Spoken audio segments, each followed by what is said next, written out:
भगवान में अगर आस्था है तो उलझनों में भी रास्ता है। भैया सुन लो, भगवान में अगर आपकी आस्था है तो उलझनों में भी आपको रास्ता है। कैसी भी मुसीबतें हो जाएं, जो गुरु के प्रति निष्ठावान होता ना, जो भगवान के प्रति निष्ठावान होता ना भैया, उसकी संकट और विपत्ति की जिम्मेदारी हमारे ठाकुर जी की हो जाती, हमारे राम जी की हो जाती। सब ही नचावत राम गुसाई, भैया सबको राम जी नचा रहे। बंधो कीट मरकट की नाई, साहब बंदर की भांति भगवान के कर्तव्य पर नाच रहे हैं। लेकिन याद रखना मेरे पागलों, विपत्तियां तब तक आएंगी जब तक मृत्यु नहीं हो गई। विपत्तियों से डरना नहीं, धर्म परिवर्तन मत करना, भागना नहीं। संकट आए तो तुम मुस्कुरा कर कह देना हमारे साथ संकट मोचन भी है। संकट कटे मिटे सब पीरा। भैया हनुमान जी संकट मोचन है, इसलिए मुस्कुराओ। मुस्कुराहट एक ऐसा बाण है, अच्छे अच्छे लोग धराशायी हो जाते हैं। कैसी भी विपत्ति आए, हमारा तो मानना है यहाँ साधु बैठे, ये साधुओं की भाषा है। महाराज जी जिंदगी ऐसी जियो कि कभी मौत भी सामने आए ना तो वो भी शर्माए कि मैं किस बादशाह को लेने आई हूं। मुस्कुरा कर जियो, मौज में जियो, जो होना सो होना, कोई नहीं रोक सकता। अबे फिजूली की चिंता मत करो, मुस्कुराओ। सिर पर सीताराम फिकर फिर क्या करना, सिर पर भगवान का हाथ है तो क्या फिकर करना। और मेरे पागलों, हमारी जिंदगी का निज अनुभव है, जो जिस लेवल का होता है उसी लेवल की विपत्ति आती। जो बहुत दिनहीन होता है उसके घर में बुखार तो आएगा, लेकिन वो बुखार ना 1 रुपया की गोली से ठीक हो जाएगा। लेकिन अमीर आदमी का बुखार बिना 10,000 के ठीक नहीं होता। हम अपने जमाने का निज अनुभव बताते हैं। पुराने जमाने में कभी बुखार आता था तो 1 रुपए की हरे पत्ता की गोली आती थी, दुकानों पे मिल जाती थी। आधी खाओ, आधी पुड़िया बना के शंकर जी के पीछे रख दो, दोबारा वाले बुखार में काम आएगी। और आधी में ही टन। भैया जितना नाम बढ़े, जितना यश बढ़े, जितनी कीर्ति बढ़े ना, जितना धन बढ़े ना, उतनी माला भी बढ़ा देना चाहिए। क्या? जितना नाम, अगर तुम नाम के गुमान से बचना चाहते हो, तुम चाहते हो कि तुम्हें अभिमान ना आए। संसार में ऐसा कोई नहीं प्रभुता पाए काहे मद नाही। ऐसा कौन है जिससे मद नहीं आया हो। पर प्यारे, अगर तुम्हें नाम पद यश कीर्ति मिलने लगे ना, बहुत ज्यादा गुमान में मत भूलना। जितना नाम बढ़े उतनी माला बढ़ा देना। भगवान में आस्था तो उलझनों में भी रास्ता है। विश्वासम फलम दायकम, आपका जो भरोसा होगा वही भरोसा ईश्वर पूर्ण करेगा। हाँ भैया, जो भाव से तुम भजोगे ना, भगवान उसी भाव से प्रकट होगा। मेरो तो गिरधर गोपाल दूसरो ना कोई। मीरा बाई गिरधर गोपाल को मानती, मीरा को भगवान गोविंद मिले।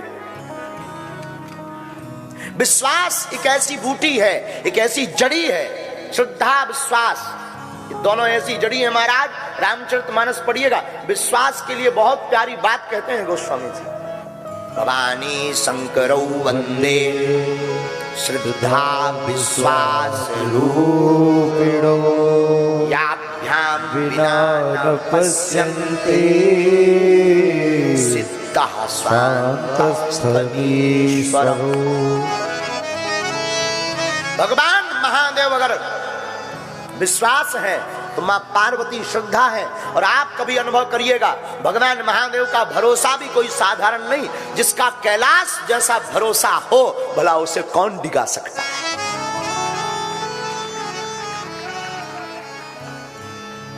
कल जब हम प्रश्नोत्तरी में बैठे थे तो एक सज्जन हमको कह रहे थे, महाराज जी कई बार मन बड़ा डगमगाता भगवान की पूजा से, बागेश्वर धाम से जुड़े तो हैं पर लोग कुछ बोलते ना तो डगमगा जाते हैं। उन्होंने कहा भैया ये कोई और नहीं है, मन डगमगा रहा गुरु चरणों से, भगवत चरणों से, ईश्वर से। समझ जाइएगा तुम कुतर्की लोगों की संगत कर रहे हो। महाराज उपाय क्या है?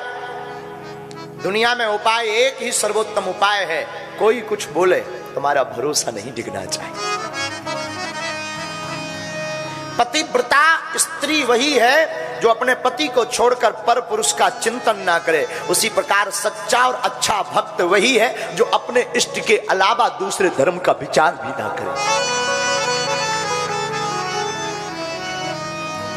इसलिए विश्वासम फलम दायकम। भैया सदगुरु वैद वचन विश्वासा, गुरु के वचन ही भरोसा है। मेरे पागलो तुम्हें कभी भाव आवे कि मुझे मंत्र चाहिए तो ध्यान मूलम गुरु मूर्ति, पूजा मूलम गुरुर्पदम, मंत्र मूलम गुरुर्वाक्यम। गुरु के वचन ही मंत्र है। और मोक्ष क्या है? मोक्ष मूलम गुरु कृपा, गुरु की कृपा ही मोक्ष है। और एक मैं प्रार्थना करूं तो बुरा मत मानिएगा, हम लोग गुरु को तो मानते हैं पर गुरु की नहीं मानते। रामायण को तो मानते, रामायण की नहीं मानते।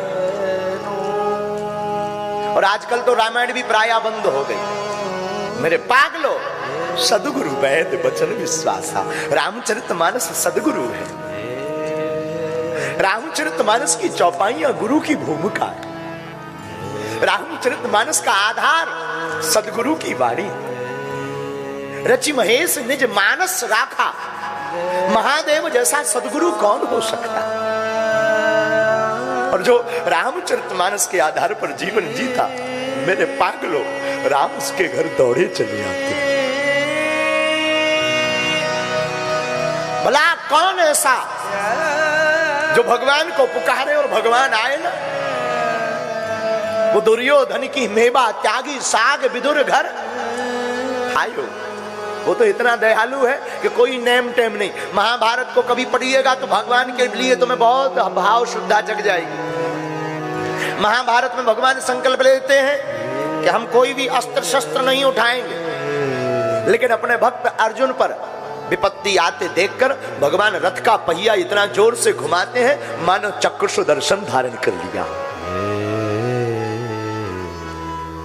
भगवान भागे रथ का पहिया लेकर के, पृथ्वी कांप गई। भगवान ने पृथ्वी से कहा तुम क्यों कांप रही? बोले अब हमें आपके ऊपर भरोसा उठ गया है। भगवान बोले कैसा? बोले कुछ दिन पहले हमें भी आपने वचन दिया था कि पूरी पृथ्वी से पाप को समाप्त कर दूंगा, और आपका वचन का कोई भरोसा नहीं है। आपने वचन लिया था कि पूरे महाभारत में अस्त्र शस्त्र नहीं उठाऊंगा, लेकिन उठा लिया आपने। अब कहीं ऐसा ना हो हमारा वचन भी ऐसा ही टूट जाए। भगवान जब भागे तो पीतांबर नीचे गिरा, और पीतांबर गिर करके भगवान का जवाब देता है पृथ्वी को, हे पृथ्वी चिंता मत करो, भक्त की रक्षा के लिए कभी कभी भगवान को भी भक्तों से काम पड़े। और जाना था गंगा पार प्रभु, केवट की नाव चले।